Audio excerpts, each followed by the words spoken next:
Right, thanks a lot for sending this through. I get lots of people send me through things about hybrid roofs, and they're not liked at all. They're just not known, and where you can, try and keep away from them. So you've now telling me that you're deciding to go for this, which is a cold roof, which is absolutely fine. I love the way you've set this out. You've set it out perfectly here. Interesting, you're using, and this is a shed. For anybody watching this doesn't realise that this is a shed, but you're building this at quite a high standard. The fact that you've got 100 mil of rock wall in between all the joists rather than a solid PIR in between means that it's not going to be as good at keeping the thermal element in. However, it's extremely open, so any moisture that did get through is going to get up to the vented space and get away.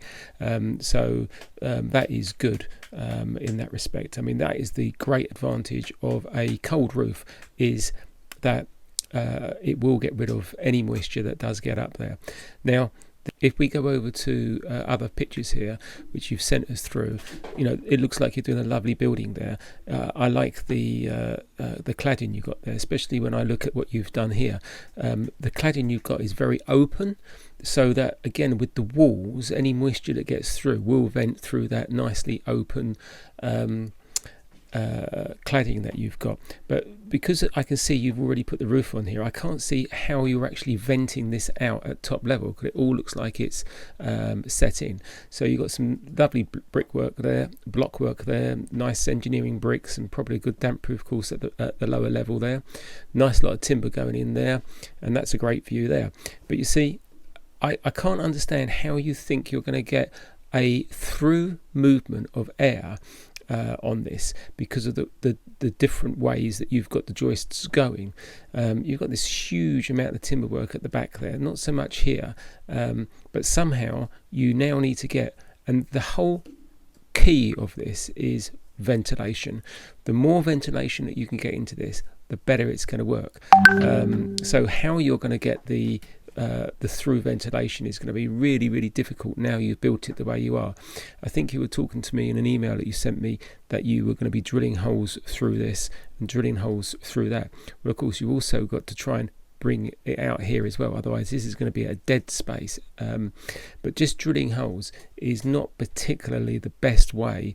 I mean, they're going to have to be quite substantial, those holes, and make sure that they're kept clear all the time, because you really need to promote as much movement of air through, right away through. I mean, this particular single timber here is picking up the weight of all of this running through. That one there should have been doubled up, because that one is taking all the weight of this in the centre. So realistically, even if you've got a chance now, it would be worth bolting another timber to that one to get that one stronger, because of that's the key one where all the weight's going on that.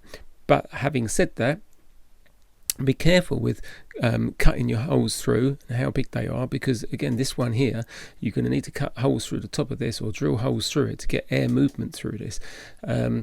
It's not a big area and you should be okay, but I just wanted to point that out to you. So if we move on, this is good, yeah. I can see that you're doing a nice job there, and I can see that you've got a nice EPDM roof on it with good falls on it by the looks of it. The correct vapor barrier is really, really expensive, and in the list of what you should, if there's only one thing you can do, it's not actually put the vapor barrier in, it's actually to make it airtight down here. So even if you were to use an inferior vapor barrier at this level here, it would make it airtight, because with the movement of air you get lots of movement of moisture going up. Now if there's one thing you're going to miss out, the vapor barrier is one. You must have good ventilation, and I'm afraid your ventilation doesn't look like it's going to be that good. So you want to make sure you get a very good vapor barrier down there and airtight. Hopefully that helps. Speak soon.